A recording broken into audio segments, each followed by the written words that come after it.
finance himself with $2 million, but he didn't want to sign the loyalty oath. They have to sign an oath to the party first, and he said he wasn't going to do it. Well, he endorsed me, and I'm meeting with him tomorrow, and he also gave me a check for $6,100 and one from his company.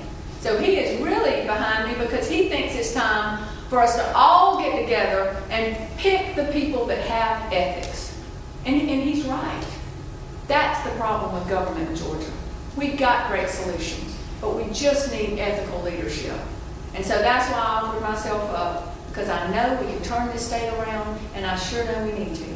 So thank you very much for being here. My website is carolcutscorruption.com. So y'all keep going there and posting on Facebook. I'm the best Facebooker in the whole race. So thank you for letting me be here tonight. Any major questions? And then we need to all, I guess, go to Russell's. We've got to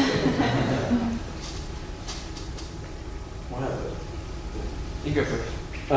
We talked about higher education, especially I know in this area we've got UGA, we've got Medical College of Georgia, we've got Augusta State, we've got probably about 5 universities in this section of the state. They could be really great for things like you talked about, future jobs like biotech, medical, things like that. And, talk about the brain train, and we've been talking about the brain train, and I know since I moved to Georgia, it was 12 years ago, we've been talking about brain train, probably longer than that. And, we bring it up every year, and it's, are we any closer to trying to get something like that? Well, we're really not. The transportation bill that's there, they try to make it sound like it would be okay, but it's not. But if you know, the bus station over here was designed to be a terminal for the train. Yeah.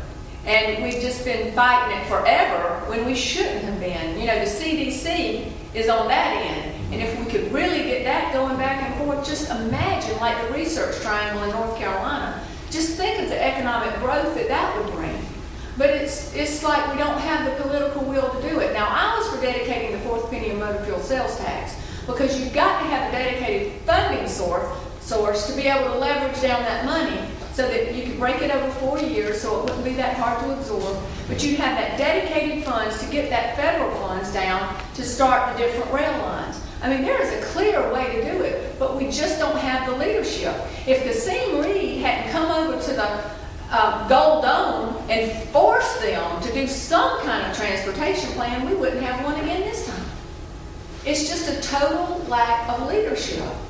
And, even on these across-the-board cuts that are devastating our economy and terrible for government, because you would never do that in business, you shouldn't do it in government, they're just doing it because it's easy. It takes no time, and they're out the door. If you truly prioritize a budget like they talk about all the time, it takes a lot of effort, but that's how you find the waste. But then you also find the little nest that they're feathering for their friends, and they don't want that. So it just is going to take one of me to go over there and call them out on all of it, because the people, the taxpayers can't afford it, and the children don't deserve it, and neither do y'all. Okay, well, he was... As a Republican, it is true that you're one of the only candidates from the other side I can support. I just want you to talk generally about what you think would be a good solution for fixing hope. And specifically, would you ever support changing hope from the merit basis that we have now to a simple income basis?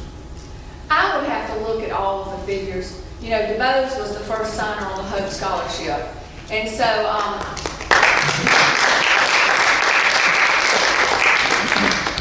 we're very protective of our Hope Scholarship, and it has done so much for Georgia. It allows a lot of children that would never have a college education to have it, and then that puts more people, into the workforce. And if you get a college education over your lifetime, it's estimated anywhere from 1 million to 1.4 million extra earning capacity that you have.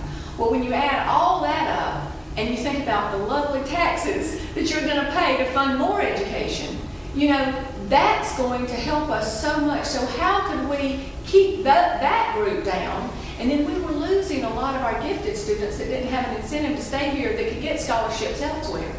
So it's been nothing but good, and I would have to really look at it. I know they've cut the criteria so it's harder for students to get it. Every year we've had to fight to keep it as hard as we can. But I would have to really analyze it and look at it and make a more informed decision than just saying blanket I'd be really willing to go to that. Because They always talk about how the lottery's going down and it's not gonna get funded, it's not gonna get funded. They've been doing that every year for like the last 7 years. And every year the lottery's okay enough to fund it. You know, we used to have the reserves that we could have used for things, but they've slowly drained that off. You know, they don't like it.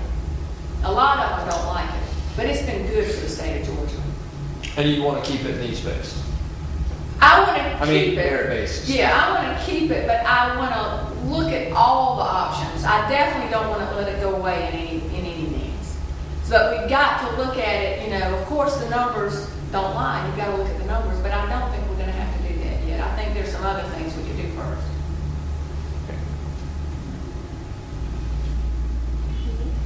Yeah, you talk a lot about ethical leadership, and I kind of want to extend that across into party unity. Roy Barnes is our Democratic nominee for governor. What aspects of Roy's proposed agenda and plans for the state of Georgia fall in line with yours, and what aspects of what he wants to do as our state leader are you critical of? Well, I really think Roy has a lot of good plans.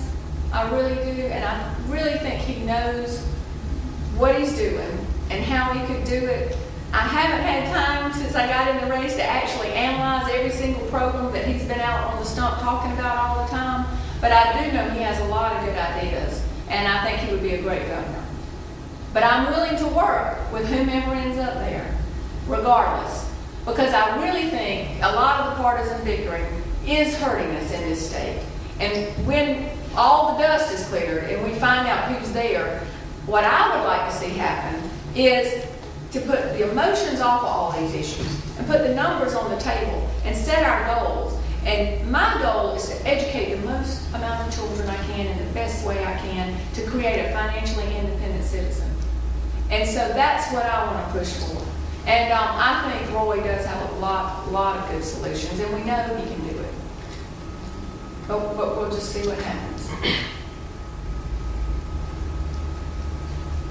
Yes. I'm aware that the Board of Regents has a student advisory council that is supposed to act as the voice of the students, but I've been told that the student advisory council is a little bit ineffective in actually having a voice to the Board of Regents.